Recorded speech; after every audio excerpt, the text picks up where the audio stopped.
Imagine living in a city where the power and water is going on and off over the course of every day for weeks and months at a time. Friends, we're going to be hearing from one viewer that is struggling with that very situation in another country right now. We're also going to be hearing from other viewers coming from all over the place about auto parts companies having computer systems down. Means parts are hard to come by. Propane shortage. We got a big propane shortage happening out there across the U.S. Gap insurance claim nightmares and other problems reported from viewers from all over. We'll also give you an indication of where gas and diesel prices are probably going to go next. Let's jump into it. Welcome to the Poplar Report. I'm Steve Poplar. I'm an accountant by trade, and these are your updates. Updates coming from you guys from all around the world about what you are seeing where you are. If you have updates you want to send in, please just use the word update in any of the comments on this channel to get it to the right place if you have a report to share. We do want to thank our sponsor, Genesis Gold Group.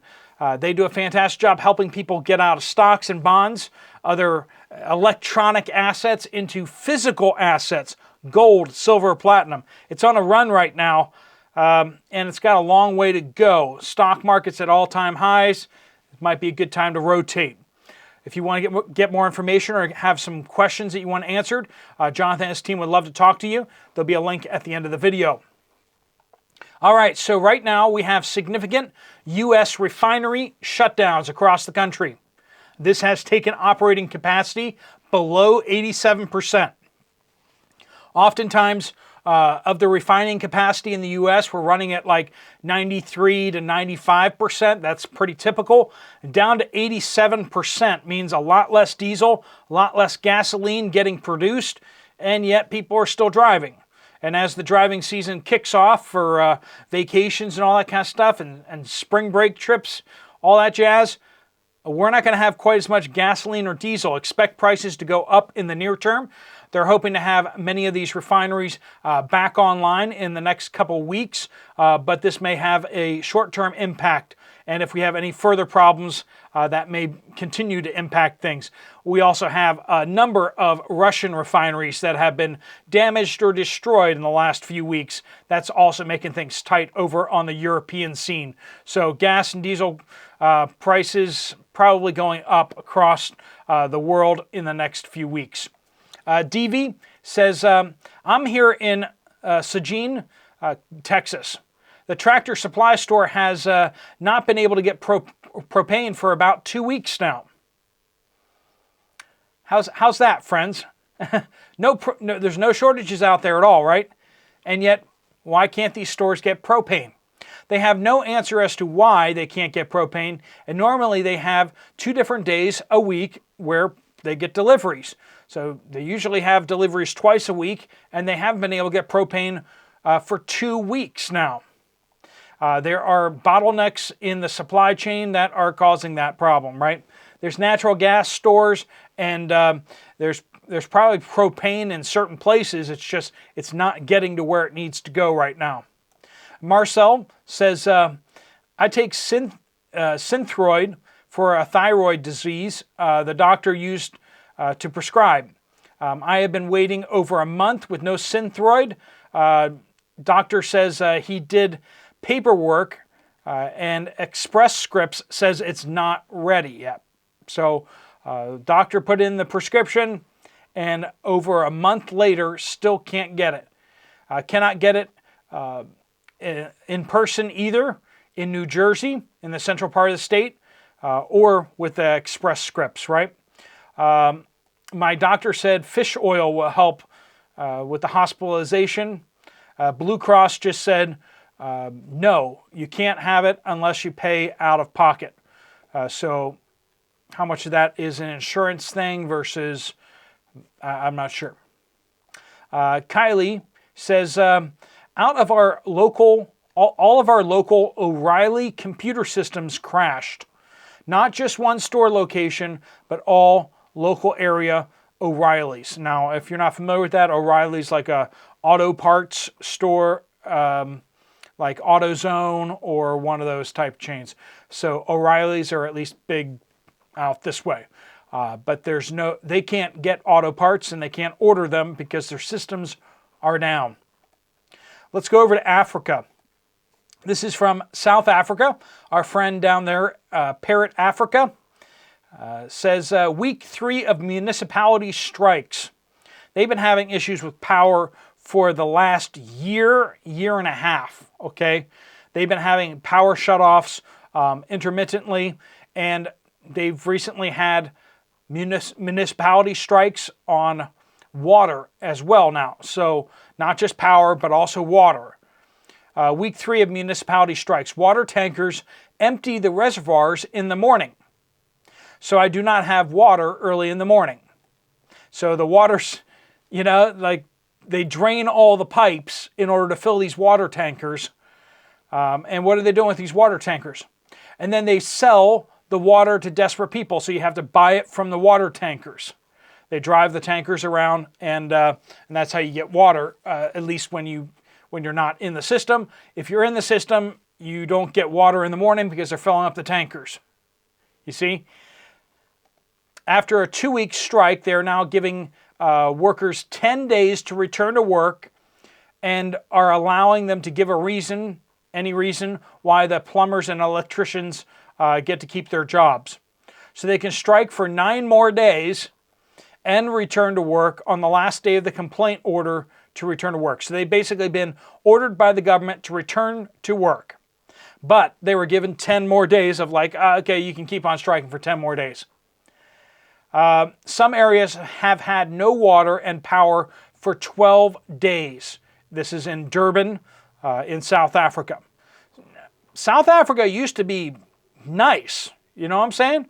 Like when I went down to Cape Town back in 2010 or something like that, it was nice. I mean, it felt like you were in the United States. It felt like you were in, a first world country. Cape Town has always been kind of nice, and Durban's also one of those cities that's good has been historically good in South Africa. But South Africa's gone downhill hard. They're showing us exactly where the United States is headed, and their infrastructure is literally falling apart. Yes, they tried to green up their energy grid, and it didn't work. Didn't work at all. And now they hardly have any power, and now they have hardly any water because of all the stuff they're doing. Still no trash collection either. So that's just one more thing, right? What would you do if trash collection stopped at your home? Like they stopped sending you trash. Where would you put your trash? Have you thought about that? Because if the grid goes down, what are you going to do with all your trash? If you have a real small yard, or if you're in apartments or stuff like that, that's a big problem. That's a big problem. For people like me with a little bit of land, not really a big problem. Just go put it in the corner of my yard and burn it. But water comes on and off every day. Lucky I store water up in Coca-Cola bottles. An informant said that the strike is not about pay. It's political and arranged by higher powers in the government as leverage, right? Everything is a pawn to these politicians. Your power, your water, and believe me, they will absolutely decide to switch certain areas of the city on and certain areas of the city off for equity. You know that's true. You know that's true. They will look at the demographics and say, this area has the right skin color. We're turning the power on over here. That area has too many people the wrong skin color. Turn the power off over there. You know that's coming. And that's what's happening in South Africa. That's what's been happening in South Africa. And that's what's been going on with banking recently. All sorts of insanity. It's coming our way, friends. Brace for it. Miss Tippy Lou says, beware of the so-called gap claim coverages. Our car was totaled in October 2023. So we've heard a few of these stories, right? But this is a little more descriptive of that. The accident was not my husband's fault. So, someone else hits your car. The at-fault insurance paid most of our loan off, but we still owed $10,000. So they totaled the car, but instead of giving them the value of the replacement, they owe not even the replacement, but they still owe $10,000 on a car that's gone. So we filed a gap claim because you didn't pay us enough. It took 5 months for them to settle the claim. And we were told we still had to pay car payments for a car we no longer had until the claim was settled. That was impossible because my husband had to lease another car for work. The gap claim only paid out in the end $5,000, and we are stuck with a balance which is accruing interest daily. What would you do in that situation? Are you able to handle something like that happening? That's a serious question out there. Now, I sure hope it doesn't happen to me, and I'm sure you don't. I sure you hope it doesn't happen to you. But this is why I keep saying you need to tighten your belt now. You need to be cutting off your spending. You need to be getting financially disciplined now, because you never know when hard times are going to come. If you don't have savings, if you don't have emergency funds, if you're not out of debt, this will put you over a barrel real fast, and then it starts snowballing, right? When you don't have a vehicle, then you can't go to your job. Then how do you pay your other bills, right? It causes problems that ripple out. You need to stay on top of this thing, or else it's going to run you over. That's the hard truth of reality, right? We've gotten lax as Americans and other countries. We've gotten lax in how we're just paying bills month to month, loading up on debt. Can't be doing that anymore. It's risky times. You need to be moving towards safety. Tammy says, I was at the home pharmacy and got my liver meds for the last several months. I ran out yesterday, so I called them and they said, you have to call your doctor for refills. The text said you shouldn't be out of pills. So I got back on the phone and they said, oops, we shorted you 2 months of pills last time you got filled up. Oops. I wasn't thrilled about this. People keep an eye on these things because some meds are life or death to some of us. Read your prescription. Make sure you're getting what is prescribed. Make sure you're getting the right dosage. Make sure you're getting the right number of pills for the right length of time. Check everything, friends. Don't assume. When your life is dependent upon certain medications and stuff like that, make sure that you dot your I's and cross your T's. I know other people are supposed to get that right, but you got to double check them. August Blue says there is a bill pending in Alabama that will add $10 to every time a prescription is filled in order to cover pharmacy costs. Anyone ready for that one? Where all of your prescriptions are going to cost $10 more each time you fill them up. Yeah, that one probably hurt a lot of folks, won't it? Miller says, Provincetown, Cape Cod, Massachusetts. All right. Now, before you're like, oh, well, they're all rich up there, let's listen to what they actually have to say.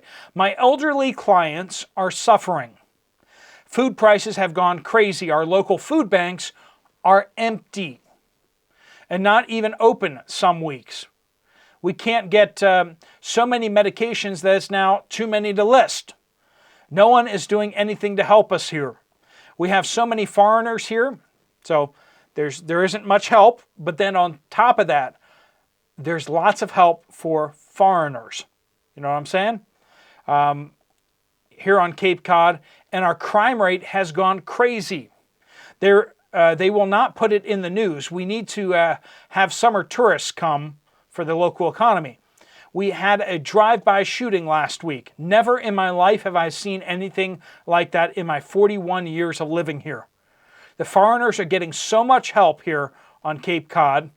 Nothing for the elderly or for our heroes. Remember, I told you they kicked out our veterans out of housing and put criminal border crossers in them. They have not found our heroes any housing since then.